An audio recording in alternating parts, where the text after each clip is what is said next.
Hi guys, so I wanted to talk to you a little bit about my first impressions of the Sony A7iii. It's my first time shooting with a Sony. I've dabbled a little bit with filming with the A7 II, but first time taking stills with the A7iii.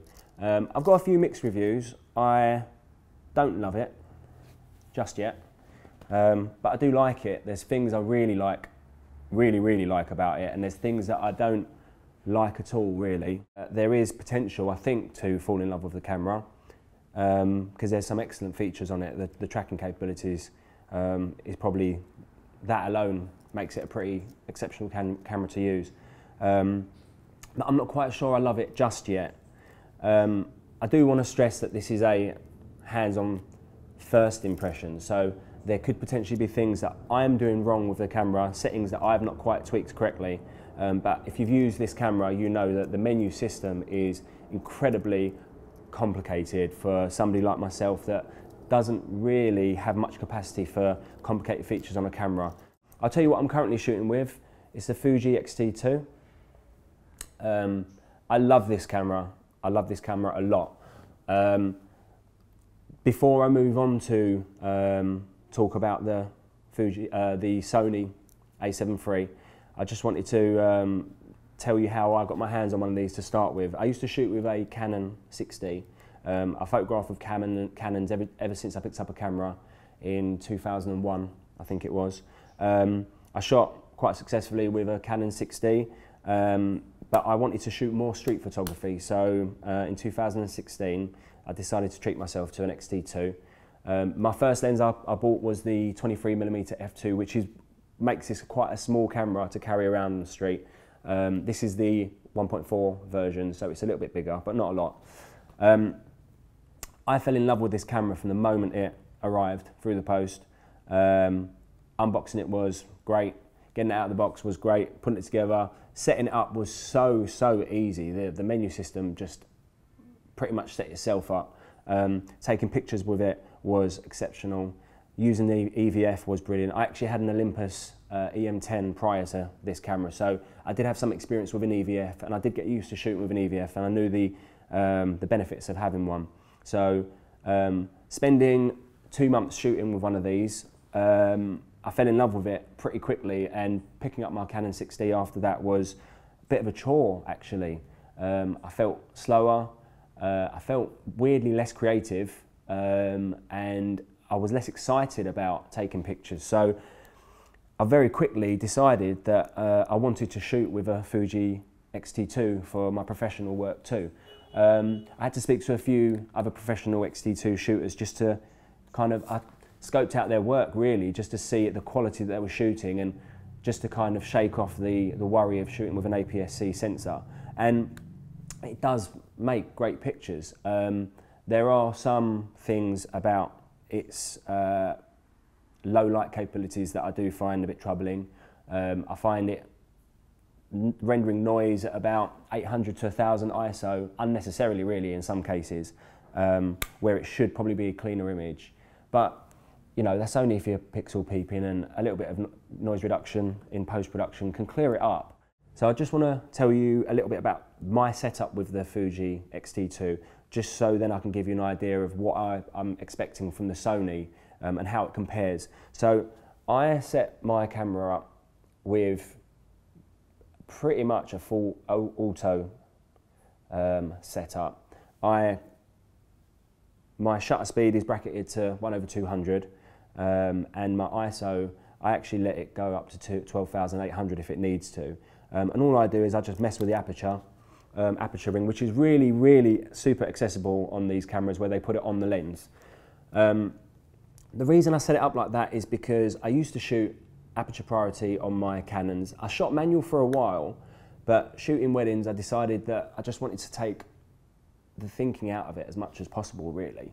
You're paying a lot of money for these cameras, and you'd expect that they are clever enough to make some decisions for you. Now, granted, if you're in a dark church or if you're in a room with funny lighting, you want to be able to take over, and you can do that. But in most scenarios, I just do not really want to waste my time thinking about what my camera settings are. intelligent nowadays. You pay a lot of money for these things, and I'd expect it to make some decisions for me, just so I can spend more time focusing on moments and composition and interesting light, and just trying to be as creative as possible. And I think if I have to start thinking about my shutter speed, my ISO that I should be shooting at, it just makes it more difficult than it needs to be. The way I've got this set up is that my front ring here, the front dial rather, is what works my exposure compensation. So my hand, it just feels really comfortable through the day to just shoot like this. I can shoot for hours. Granted, I find this grip a bit smaller than it should be, and on a hot and sweaty day, it has slipped out of my hand a couple of times actually. So I should probably eventually get a grip for this thing, though, that you can bolt on, to make it more comfortable. But otherwise, my hand pretty much doesn't move from this position. The other thing I've got set up for convenience is that this front custom button there is actually set up as my preview button or play button. So that after I take a photograph, if I need to preview it through the EVF, I don't have to chimp the back of the screen, which is, I know some people say that you don't need to chimp at all when you're shooting EVFs because that's the whole point, but quite frankly, if I'm shooting a speech and I want to check that I've nailed a shot of the groom speaking, just so I can move on to shooting you know, the guests, then I can just quickly preview an image, check that I've got it, and then turn around and go. Again, you can see how convenient the location of the buttons are. It just feels like everything on this camera is in the right place. This camera isn't perfect. No camera is perfect, really. This camera isn't perfect, which is why I've started to side-eye the Sony. The main things that have made me side-eye the Sony is that my setup for weddings is a 35mm equivalent, or the 23mm on one camera, and it's the 85mm on my second body, or 56mm in Fuji world. But I could never seem to find a 23mm that was shot. I've gone through 2 or 3 different copies, and I just can't seem to find a perfect version. And I don't know if it's something to do with the way the lens puts its picture on the sensor or not. But basically, by the time, you know, I have to be shooting at f4, 5.6 through most of the day to get sharp images. So I did start shooting with the 16mm, which is a 24mm equivalent, and that's a phenomenal lens. It's so sharp, wide open at 1.4. It's a flawless lens, as is the 56. It's a lovely lens. It's so sharp. But I find the 16mm just a bit too wide in some circumstances. It starts to mess with your vertical lines inside rooms. So I did get put off by it a little bit. And actually, once you get used to the 24, or 16, sorry, when you go back to the 23, you do find it a bit tight. So one thing that made me look into the Sony was that you can get the f2 28mm. Now, the thing I loved about this, and the one thing that had always put me off Sony's, is the size of their lenses. I think they are huge. You know, you're buying a mirrorless camera because you want it to feel smaller. You know, this is a mirrorless, it's nice and small. You get used to this and you do not want to pick up a DSLR again because they are huge. This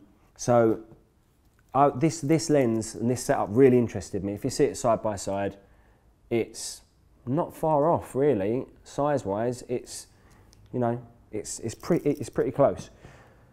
So I've found this focal length lovely to work with. It's everything I wanted it to be. It's just, it never feels like it's too wide. You get a lot of distortion with this lens, mind you, and you do have to correct it in Lightroom. I've read it online and I've experienced it myself as well. And unless you're correcting it, you know, it's got a lot of barrel distortion. But size-wise, I needed, if I was going to move over to Sony, I needed it to be a body that nearly matches a Fuji. So looking at the 2 lenses that are my main lenses, you can see the 85mm equivalent is not much bigger. You know, and actually the Sony is lighter than the Fuji. So, you know, it's much of a muchness. I'm not going to argue with that at all. If these lenses don't work out for me, to be honest with you, I don't think the Sony is going to work out for me at all, because I just can't, I don't think I can move from this size camera onto a bigger camera with the bigger lenses. It just wouldn't work out for me. It doesn't work for my style. So getting the Sony out of the box wasn't that exciting, if I must be honest with you. The box it turns up in wasn't beautiful. It could be any electrical appliance really. It could be a microwave or a kettle for all I care. Compared to the Fuji, and you know, turns up in a beautiful matte black box with all sorts of detail that makes it quite exciting. Getting it out of the box, it wasn't that sexy, it wasn't that lovely, it didn't feel that great when I picked it up. It felt a little bit clumsy and clunky really. I'm sorry if I offend anybody saying this that love Sony, but I don't think it's a great camera to hold. The grip is nice. The grip I do really enjoy because, like I've said, the grip on the XT2 isn't really sufficient out of the box with some of the heavier lenses. Turning it on, the menu system is really complicated. There was so much that needed to be tweaked before I could even take a photograph on it, I think. So I've captured one full wedding day with this camera. I've also taken it on a little personal trip as well with my wife and my little boy. So I could just kind of give it a little go, just photographing little moments here and there. And I've also used it for a family shoot where we had mum, dad, two little girls and their dog. And each time I've had a slightly different experience about how I feel about the camera. The thing I'm finding quite confusing is the amount of buttons on this thing. Now, some people are okay with it. Some people might have a better memory than me and they know what they've assigned to all of these custom buttons, but I'm finding it really difficult. I'm forgetting which button has got what assigned to it, which means that I am missing things while I'm trying to change settings, because to get the maximum out of this camera, you need to change settings to make it work for the way that I want to shoot. Now, the main thing I want to do with this camera, I didn't want to look into the settings too much actually. I wanted to set it up as close as possible to my Fuji as I can, because I'm really happy with the way the camera is set up and I can get what I need to really very, very quickly. And immediately, when I've set it up in the way that I was explaining earlier about having my exposure compensation on the front dial here, this camera is so slow at its exposure compensation. Unless I'm doing something completely wrong with the metering, it is just so slow, and this dial is so stiff. This is pretty much something that could put me off this camera completely.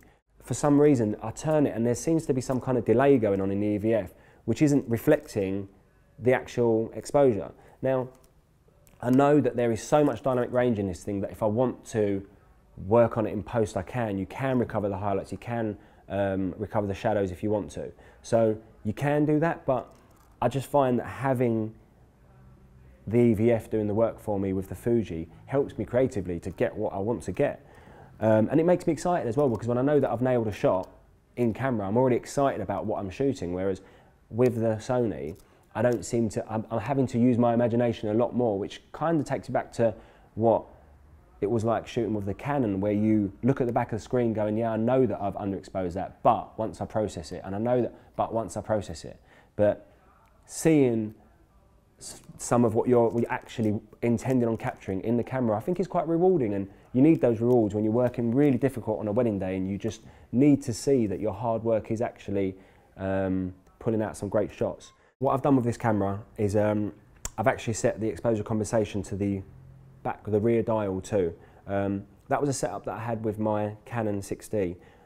It is a smoother dial and it is more reactive as well, so I'm finding having it on this rear dial works much better than having it on this front dial. The only problem is, however, is that unlike the Canon that would react straight away when I turn the exposure compensation dial, you actually have, the only way I can get it to work is by having the button in the middle to be pressed first in order to turn on the exposure compensation function and then turn the dial, which is just adding an extra step into my process. If I want to, you know, having to focus, recompose, back button, and then press that, and then it's just too many steps for me to get a shot, really. So I'm finding that really distracting and frustrating. And unless I'm doing something wrong with the settings, which I can't seem to find in the 2 million menu settings, I can't seem to get it to work. So if you've got a better setup for exposure compensation, let me know. Because quite frankly, I couldn't think of anything worse than going back to shooting manual. So far too lazy. So I want to stick with my setup, which is exposure, aperture priority, and just manual if I really need to, if it's a difficult lighting situation. The rear dial here is a complete waste of time. I don't even know why they bothered putting it there. It's too stiff again. It's a bit too far in to even be able to turn.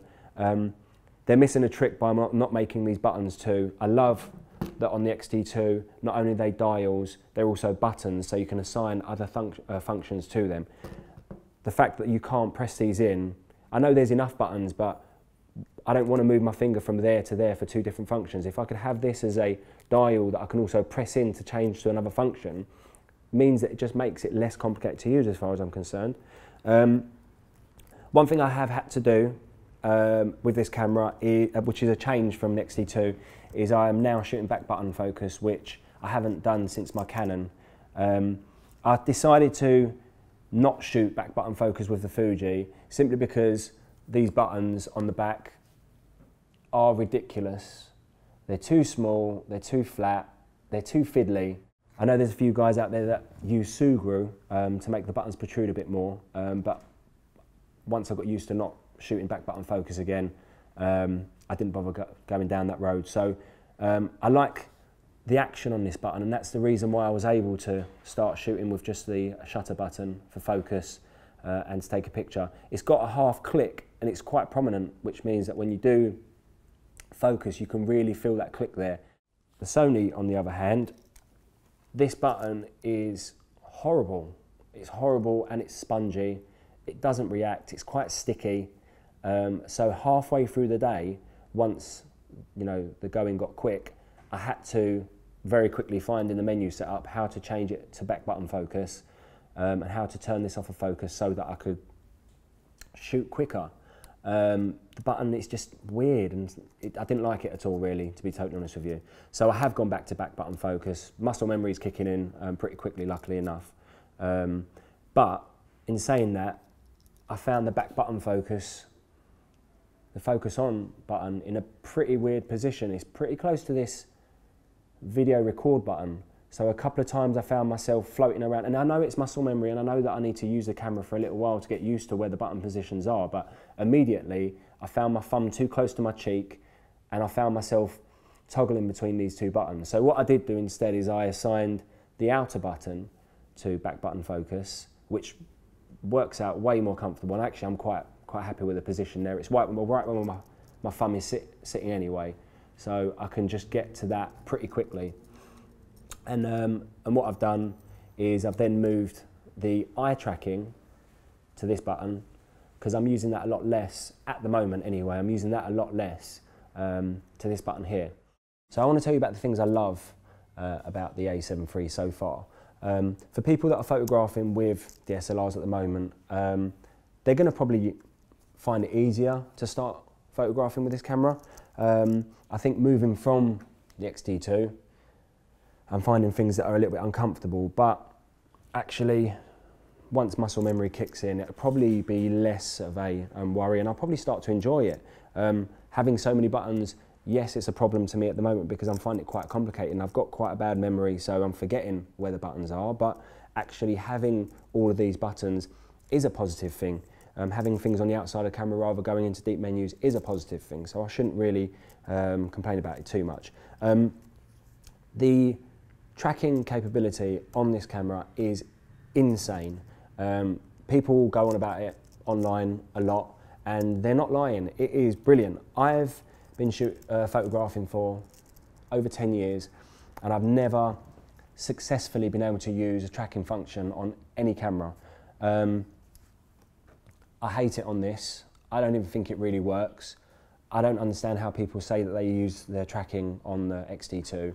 I've tried to track a couple of times and it just doesn't. It just locks onto whatever it wants to and you're missing shots left, right and centre. So I tried it once or twice and didn't bother after that. I tried various settings. I spoke to other photographers and I couldn't get the settings to work. Back to the Sony, incredible, flawless actually. I tracked a bride being walked down the aisle with her brother. It was so dark. Here's some examples. It was so dark in this church. There was no real light. There was a tiny window that wasn't even hitting the aisle properly halfway down. And it tracked her from the top all the way down to the altar. I think every shot in focus.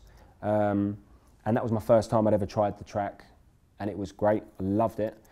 And on top of that, the eye focus, which is something I actually thought I'd never use, didn't really come in useful on the wedding day at all. Wasn't really fussed about it at all. Didn't care to use it actually. But then I decided to give it a go during a family shoot, and it was a game changer, an absolute game changer. I don't know how I'm going to go without the eye tracking now that I've had a little go with it during a family shoot. I don't think I'll miss it on a wedding day. I don't think I'll even care to use it on a wedding day, quite frankly. But during a family shoot, when you're photographing kids that are running around and won't stand still, when you ask them to look at the camera, they won't really look at the camera, they will for a second. Being able to flick this screen out, the rear LCD screen, hold the eye tracking and just talk to them and snap away and make them laugh and know that every shot that you're taking is in focus was a complete game changer. So it's scary to even think that if I don't invest into Sony that I'm not going to have the eye tracking for family shoots. I kind of feel like even if I decide I'm not going to invest into Sony for weddings, if I'm going to shoot more family photography work, I'm going to have one of these in my camera bag, especially for family shoots, because it's just crazy how good it is. Sounds dramatic, I know, but it is brilliant. I never thought I'd say it. So I just want to talk to you a little bit about the files that the Sony A7iii produces. They are lovely, they're very versatile, there's a lot of information there. The dynamic range is great, we all know that. It's obviously being full frame, it is more capable than the Fuji XT2, but I'm finding that there's less character in the files actually.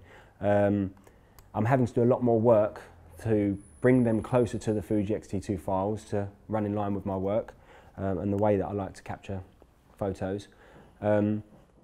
There is less noise at lower ISOs, but actually I'm finding that at higher ISOs, the pictures aren't rendered as nicely as they are on the Fuji, which could be a personal preference. I'm not going to go into the science of it because I don't really care that much about the technical details, but looking at the screen, A and B in it, I'm finding the Fuji XT2 files at higher ISOs just look a bit nicer, but the files do break up quicker than I'd like them to. On paper, the Sony has got better lower light capabilities, but whether those pictures are nicer to look at, I'm not quite sure yet. So I'm going to have to come back to that. But in a well-lit situation, the files are crystal clear. You can punch into the files 200% and they are great. A bit too clean, a bit too polished, so I'm having to run a little bit of grain over them, to be totally honest with you, to give them a little bit of heart and soul. There is a weird green hue from the raw files, which I don't like that much at all. It's taking a lot for me to tweak these things, but the Sony A7iii has got the capacity to win me over, I think. If I can get my head around all the locations of the buttons, which actually, there is something else that I've missed on the Sony, which I did like. One of their metering modes, which I've assigned, I don't know what I've assigned it to, let's have a look. No, this is what I mean, where have I put it? Currently I've decided to, I'll tell you what I have set it up. C1 is to turn on silent shooting or turn it off. C2 is my metering mode. Now, as I've said, I like to shoot in aperture priority, so I do like to have the metering mode at hand. But one function I do love, which I'll just show you on the back, is the highlight, which is great. That's the only thing that's making this camera slightly more bearable with how stiff this front button is and how awkward it is to have to press the rear dial button in first in order to change exposure compensation. But what I am finding again is that there's just an extra step in my process now, because with the Fuji X-T2 I was happy to just leave it as it was, and I just only have to worry about turning this dial in order to expose to highlights or shadows or whatever I wanted to do.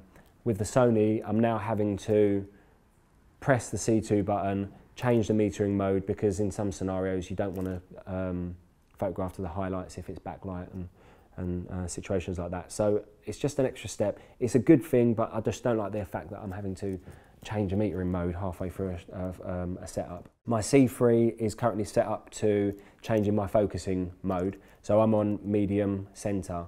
I know some Sony shooters have said that you should be photographing in AFC mode explicitly because it's so good. But what I'm finding if I'm photographing in AFC mode is that when I focus and recompose, the focus point is then creeping. So I don't want to have to move my focus point because it's too slow, and I'm having to, again, add another step in my photographing process. So if there's a moment going on here, but I want to compose it so that they're on one side of the frame, I don't want to have to then move my focus point because I'm missing a moment, and focus and recomposing is causing a problem. So I've left it on medium spot, flexible. I think it's flexible, medium spot, flexible spot, but you can move it around. I found if it was on a small spot, it wouldn't focus, wouldn't find a contrast point quick enough, and if it's on large, being a full frame, I'd worry a little bit that I might miss the focus point as well. So medium seems to be working. And I've assigned C4, the dustbin button, to my focus mode. So I'm finding that I'm having to flick from focusing modes now. I'm not sure if there is a button on this that will allow me to click. What I'd love is to go, I'll hold a button down and it will be on AFC, and I'll release a button and it will go back onto AFS. At the moment I can't find a way to do that, so please let me know if there is a way to do that because I'd love to turn that on. Having to change my focus modes in certain setups because using the iFocus in a single point, single shot AF doesn't really work, especially when I'm photographing family shoots for instance, and I want to be on tracking, but then if I wanted to then quickly start focus recomposing, I'm having to change setups in between, and I was just finding it a little bit difficult to get my head around. So yeah, that's something I either need to adjust myself or think about a workaround really. So in conclusion, Sony or Fuji? I'm not really sure. I must be totally honest with you. I think I need a little bit more time. I did think that I was going to try the Sony out and either love it straight away or send it back within its 2-week return period and not worry about it. But there are things that I love about this camera, and the files, taking a portrait with the 85mm at 1.8, and it isn't even their quickest lens. I know they've got the 1.4 version, but that depth of field that you get is something that I've really, really missed photographing with full frame. I used to love my 50mm 1.4 Sigma Art lens on my camera. The bokeh and the depth of field was phenomenal, and I've taken a few portraits with this now and I love it, and it's something that I'm worried about losing if I decide I don't want to photograph with the Sony. If you want DSLR style pictures, then you're going to have to shoot with a Sony. It is what it is really. If you want that if you can't let go of a full frame, then just don't pick up a Fuji, because you will feel disappointed when you don't get that. But if you're not too fussed, and if you're somebody that doesn't shoot wide open on full frame, then you're not really going to worry about it too much. Focusing, amazing, but I'm just not sure I love it yet. Just not sure I love it yet, but there's still time. So that's my hands-on first impressions of the Sony A7 III.